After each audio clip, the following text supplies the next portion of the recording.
This week's video is brought to you kindly by a member of our Discord community, Big Perm 586. This is the third book in a series of 3 books that he sent me to review, so thank you so much, dude. I really appreciate it. This one goes out to you. You're making our community a little bit more brain heavy. And if you would like to sponsor one of these videos in the future, I have a P.O. box in the description down below. Get a hold of me on Discord, on Twitter at That's My Chad. Let's see if we can't get another book reviewed and your name spouted at the front of these videos. All right, let's jump into the intro.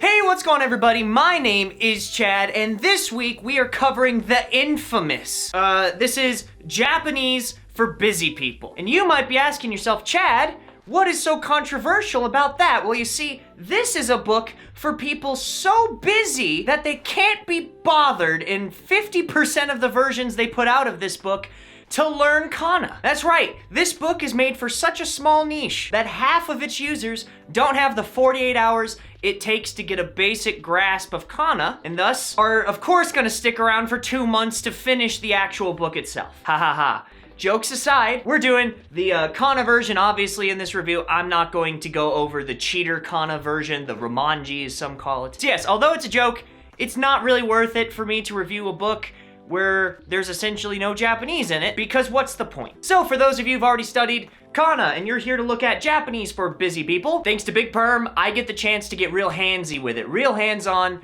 and hopefully maybe we can learn something. Maybe we could be surprised, or maybe not. I don't really know. I haven't really gotten into it yet. But as you guys know, this studio, although majestic, is not the perfect place to review a textbook of this magnitude and quality. So let's head over to the review table. Yoink.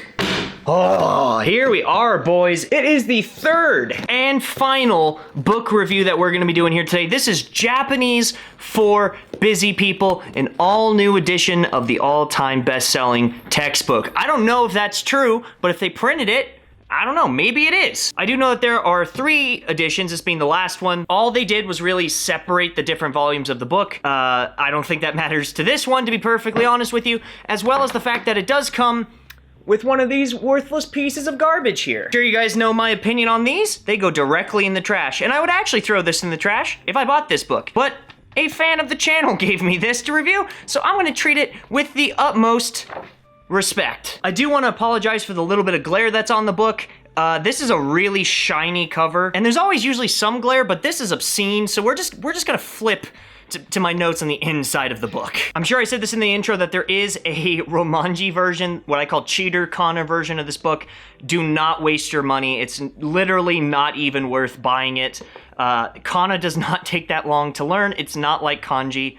If you're watching this because you just don't know that much about the language, welcome. This is not that hard, trust me. And there's 1,000 videos, I'm sure I even have videos on my 400 video channel about how to learn kana.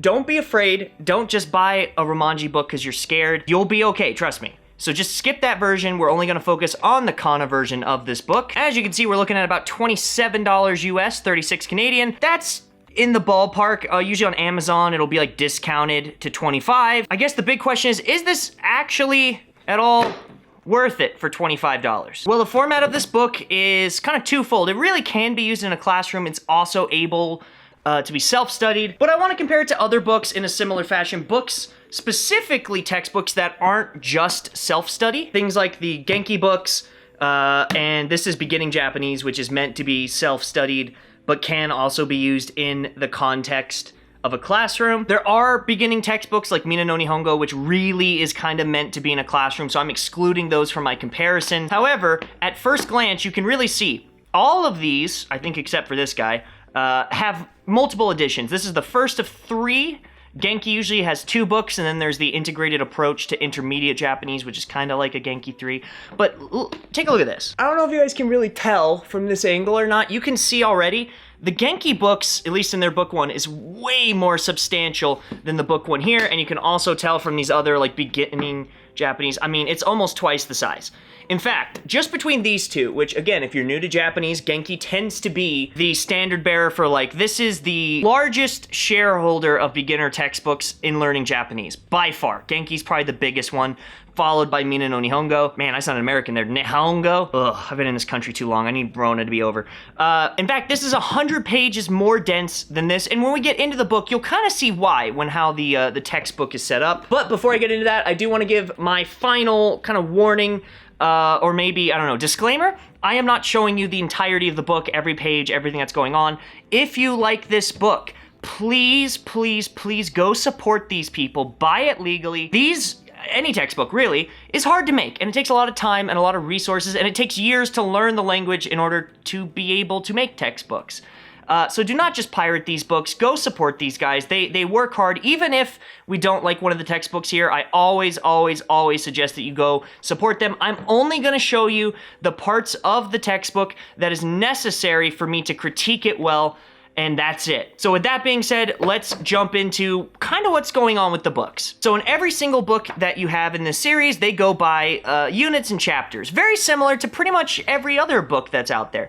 There's 11 units in this book, each one with between 2 and 3 lessons inside, totaling to, I believe, 11 units and 25 lessons, which is pretty good. That's pretty standard. For all the books. Genki's around that much. They usually have about 12 or 13 in each. But that's about where the similarities stop. And I'll show you guys that just by going to, let's just pick a random chapter. It doesn't matter which chapter, I just want to pick one. Here we are. Okay. Oh, dining out. That works. That was the one from earlier. So you'll get, I guess, some sort of nice JPEG picture here and a little bit of a cultural insight. Now, there is one thing that I did find super interesting about these books. A lot of books will first introduce you with like maybe some dialogue, and then we'll teach you the grammar points and some words, and then they'll have some practice. And at the very end of the chapter, they end up actually giving you some cultural insights into something that's happening. The thing that was cool about this book, and it actually mentions it itself here at the very front of the book. Well, I don't know about the very front, but somewhere in the front here. I actually read all this intro. Here it is. There's a sequence here that you can see. So cultural notes. So it's actually starting with having you understand about the topic that's going on and maybe why they do something culturally, and then moving to the grammar and the vocabulary and all that stuff. And I thought that, I don't know if that's necessarily good. I just think it's different and unique to this book. I don't see that very much. Most people will start, like in the Genki books, it'll be the actual kind of lesson and dialogues and stuff like that, and then at the end it's as like a side note almost. That's how it feels. And this one's up front with showing you that there's a reason why these are necessary, and here's even some reasons why the grammar kind of sits in shapes like this. I think that's kind of cool. I don't necessarily see it as helpful, but at least it's unique. It stands out from the crowd, right? So you're gonna dive right in, and you're gonna see we have some basic grammar given, just usually one piece, maybe two sometimes, pieces of grammar per lesson, and you get essentially one dialogue with, 6 or 7 pieces of vocabulary. It's never very much vocabulary. It's always just a little bit. They use no kanji, which, you know, I mean, that's not rare necessarily in these books. They do give you the English, which is nice. I'm happy they don't have the Romanji. That makes me personally very happy. Although there is a whole textbook of only that, which is very upsetting. Then get to practice a little bit with it. You can kind of see how these things are made up and how they're kind of teaching you all these vocabulary bits. Now, this would be nice if this is how they taught it to you, right? I don't know if you guys remember my beginning Japanese review. You can check that out on my channel. A lot of these ones will just give you the word in English and then the definition.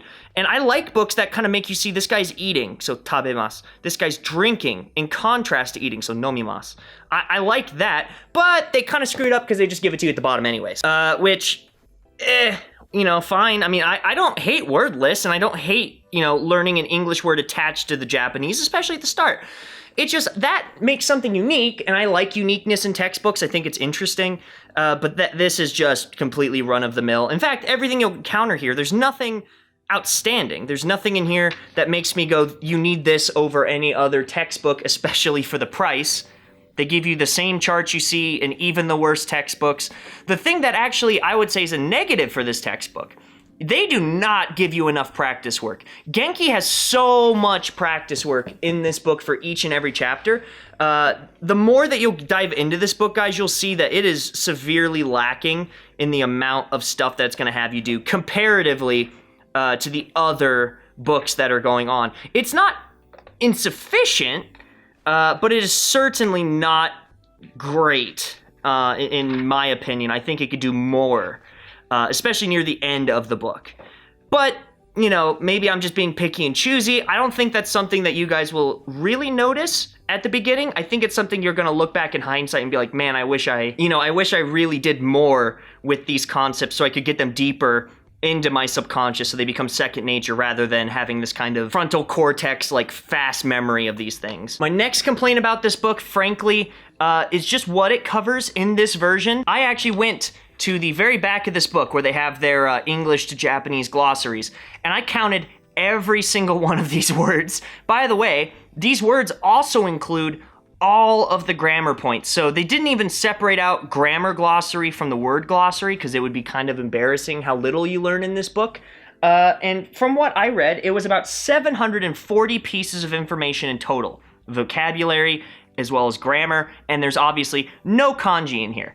Which, pretty much every approach I've seen to kanji in most mainstream textbooks, I don't like as much as just starting with RTK, remembering the kanji, at least to help you understand the radicals and how they come together, and then seeing those radicals used in native materials, which tends to be my process and the one that I prefer. So I'm not gonna discredit it for not having kanji, because oftentimes I find it insufficient in these books. However, if you just check out the Genki series 1 and 2, it's about 1,700 words alone, so divided in half, because I'm too lazy to go back and count this again. You can look at my reviews of this book if you guys want. That's about 850 words per book. So that's just words. That's not even including all the grammar that you learn. And you learn, you know, between 5 to 10 pieces of grammar in each chapter of this book. So you can obviously see why the Genki book has 100 more pages. It utilizes it so much better than this book does. Now, Genki itself, I mean, if we're just going off of comparisons, right, is about $30-ish right now. I think it's about $35 right now on Amazon if there's no discount. This is $10 less, which is not nothing, but I have a test, and you guys know how I test these things on my channel. If I would not recommend this book to one of my friends, if I would not tell one of my friends who earnestly goes, Chad, I'm trying to learn Japanese, what's the best way I can do it and not spend $1 million? If I would not recommend you that book, I can't recommend you on YouTube that book. I can recommend Genki in good conscience, even with its flaws, because it does have flaws. I don't think I could recommend this book to one of my friends over maybe a Genki for a few more dollars, or even the beginning Japanese, the Mina no Nihongos. There's a lot of other books that, even though, yeah, they have their flaws, I might recommend it in a certain instance over one of my other books. This one, I think it just does everything it's trying to do, not as well as some of the other textbooks. That's my experience, that's my opinion. So for you looking at this, unless there's a new edition coming up, or maybe this edition's weird and there's actually a full kanji version, or maybe there's, I don't know, a reason to get into book 1 here where it kind of sucks because book 2 or 3 are actually really, really good. Yeah, maybe that's the instance, but I only have book 1 to go off of, and I'm solely comparing these in terms of their book 1s, and Genki just destroys it in just about every category. I mean, frankly, like, the last couple chapters of this, so when you're getting to the hardest part of the Japanese you can get into this book, you're looking at te forms, which I think is chapter 6 in the Genki books. Or like how to use adjectives, which is basically chapter 5 in the Genki book. And that's chapter 11 in this book. So it's just not that dense with grammar and how to use the language. It's not nearly as dense with its words. There's way more words you learn in Genki. It is so typical of all these textbooks that there's really nothing it adds to the community, the language learning community, the textbook community that would make me want to recommend this book.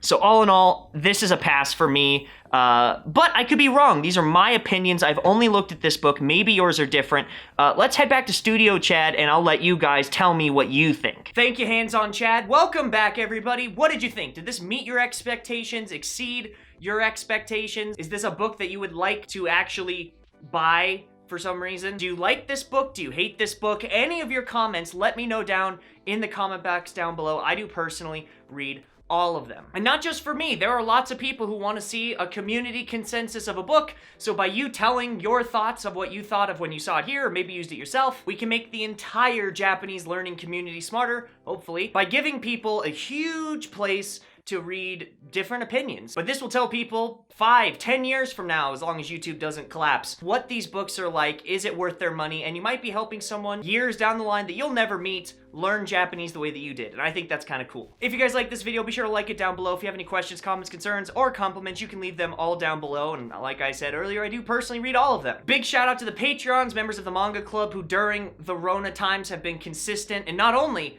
consistent, stepped up. I have gained Patreons over this period, so I have to say thank you so much. If you're not a part of the Manga Club, there's one slot left, I think, but even if you're one of the lower tiers, the postcard tiers where I send you handwritten postcards, if you sponsor the P.O. Box so I can do these reviews, all of you guys, thank you so much. It means so much to me. Also, if you'd like to support me, a great way to do it, and one way that I really wish I would have done a sale before Father's Day in hindsight, is my Japanese fly rod company. If you guys want to get into traditional Japanese fly rod fishing, Zimcar Rod Co. down below. Also, I'm sure there's plenty of you who may or may not know this, or maybe missed the anime nights here on YouTube. They're not gone. We just moved them someplace else. We're on Twitch now, Twitch TV/Chad Zimmerman. Sometimes we study Japanese together, sometimes we just play stupid games or just talk. It's actually a lot of fun. Go check out Twitch TV/Chad Zimmerman. Alrighty, that's it for this week. If you lasted this long, thank you so much. You will get the regular new outro, which I think is pretty sweet. But if you're a subscriber, stay tuned after the outro for our special subscriber exclusive outro. That's right. If you subscribe, you get a bonus outro. And if you aren't subscribed and you watch that outro, you are breaking international trade law, and they're coming for you. So, love hard, love deep, and I will see you all either at the subscriber-only outro or next week. Bye-bye.